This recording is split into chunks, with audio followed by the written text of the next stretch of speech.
Hello and welcome to the new Rapid Flow studio in Portugal. It's done. A couple of weeks ago, my family and I moved from Switzerland to Portugal into an old farmhouse, and I took one of the rooms and built it into a studio. I've put a lot of work also into the acoustic elements here. So if you're interested to see how I did this and how you can improve the acoustics of your studio on a budget, check out the How I Did This construction video. It's a two-part series and one of them is really dedicated to the acoustics. This stuff is Baseltech. It's very affordable. It's fire retardant. It's amazing as an absorption material, and yeah, building stuff like this is super easy and it's not going to break the bank. All right, with that, let's dive in. Let me show you the studio and give you a tour. All right, so let's start back here, and this is actually one of my favorite things, is that now I have a sitting area in the studio with even a fireplace, which I'm sure is going to be amazing in winter. I've been using this a lot now in spring. And it's just really nice to be able to sit here and be able to play with a device or to just listen back to music without being on such a focused work mode. So you can see right now it's early in the morning, the sun comes into the studio super nicely. So yeah, it's great to have a big space like this, and a big advantage is that the bass in the room doesn't build up too much because it has a lot of space to expand. And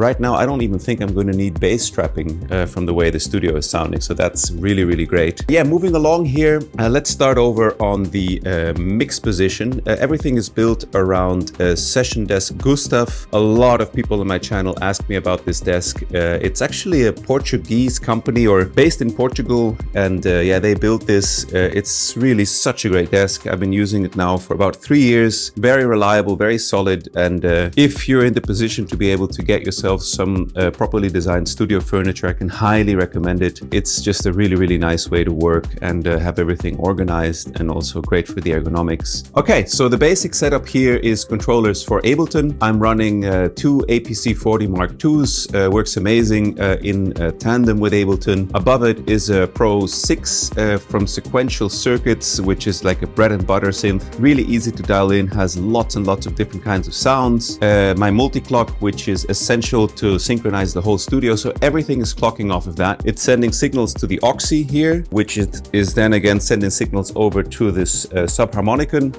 Over here you will see the Octatrack is clocking off of it, the Rhythm as well as the Digitone are clocking off of it, and this BeatStep Pro is clocking off of it. So basically that is distributing really tight clock throughout the studio and making sure that I can tweak things to get them really where they feel right in the track. Here you can see the mastering setup. So I've changed this from my old studio. I used to have my mixer here to track signals coming in, but I realized I don't need to touch that very often, just to set the levels basically. So I've moved all of my mastering equipment here. This is what I use on the output of my tracks. This actually gets used on drums and kick drums often, but everything else here, besides the FMR stuff, which is what I'm using for my microphone now, is for the mastering. The routing is that the Louder Than Liftoff Silver Bullet Mark II has the foot control systems compressor inserted. From there it goes to this Rupert Neve Designs master bus processor, and the output of that is going to the Studio EQ. Sometimes I use that to add some mids. And yeah, it makes, of course, a huge difference to how quickly you can get a sound that feels done. Over here is the devices that I use for tracking. So the signals coming off of the mixer can all be routed here independently. And I have some really great filters, again, from Louder Than Liftoff. These are 1176 clones. These are LA2A clones. These are parallel EQs from Kush. Wes Audio Rhea, which is a Varimu compressor, Prometheus, which is a Pultex style EQ, and then the tweakers, which get used on everything and are amazing actually for synth bus. Yeah, here's my converters. I'm running Prism Orpheus, basically clocking this quantum, but the quantum is what's sending the signals to the computer via Thunderbolt, which means that I have super low latency on this setup, and I'm actually tracking through Ableton in real time with effects and a mastering chain. So whatever I record, I can actually hear exactly how it's going to sound in the track. I don't listen to the mixer signals.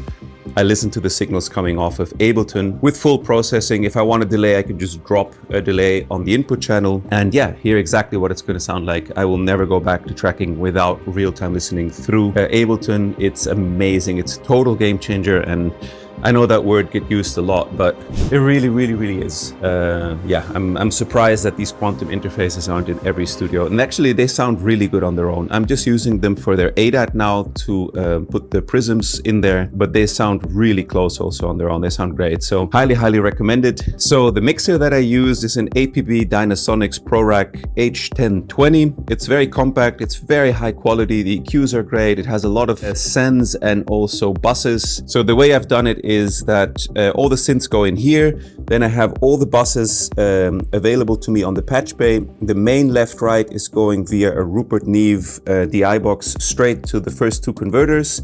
And if I need to put any of that gear into the signal path of a synth, I just send it to a group, send it to the gear, and then go into one of the converters and track it that way. I didn't want to put all the synthesizers on the patch bay. I wanted to make my life a bit easier, and also since I have the mixer and I realize it has such a good routing matrix, why bother? If I need to send it anywhere, I just use one of those routing matrix spots. So moving on to the instruments, there's a Behringer Poly-D, Vermona Performer, the Electron Octatrack, which is mostly just being used to do arpeggios on the Performer, something that I've seen Aura doing, and I think it's amazing. So I've been using a similar workflow. This is the Prophet 600 that I use for pads, MFB Synth Pro, which gets used for a lot of different things, the DFAM, and this is kind of the drums corner. So the analog rhythm does of course drums on its own, but it's also what sends MIDI to this 808, which is a really interesting 808 clone. It doesn't have its own sequencer, but it sounds very close to the original. So this is what I use to trigger that. And then the Vermona DRM1 gets triggered by the Arturia BeatStep Pro, as does this syncussion. So as you see here, I'm able to send trigger signals to this syncussion. It's like a baby syncussion. It's tiny, but it's super cool. It sounds really great. And yeah, this is like kind of the modular corner. Anything that has the possibility to use CV and gates is here. So I have this amazing clone from Behringer, which is the Roland System 100 style modules. I've actually sampled this extensively for my Infinity bundle. It's one of my favorite basses that I've made. It's really tight and really dry and cuts through the mix amazingly for fast basses. This Telemark is, it's like a SEM clone by Analog Solutions. It sounds exactly like a SEM, but it has better envelopes in my opinion, which is why I sold the original SEM I had and used this. This is like a cornerstone of bass sounds in my music. It's really great for sustained bass, but also for short basses. With these envelopes, it just has a lot of character, really great vibes. And then this is an ARP 2600 clone. This was actually one of the first instruments I sampled for the Rapid Flow template, and it has a really nice short percussive bass sound on it. That's mostly what I use it for. As you can see here, it's kind of even got like a preset taped to it. Yeah, and then this dark time here is like for chaotic random stuff, because it's kind of tricky to manage. Yeah, it's really fun for doing kind of more chaotic stuff. As you can see up here, I have these Basotec panels up on the wall.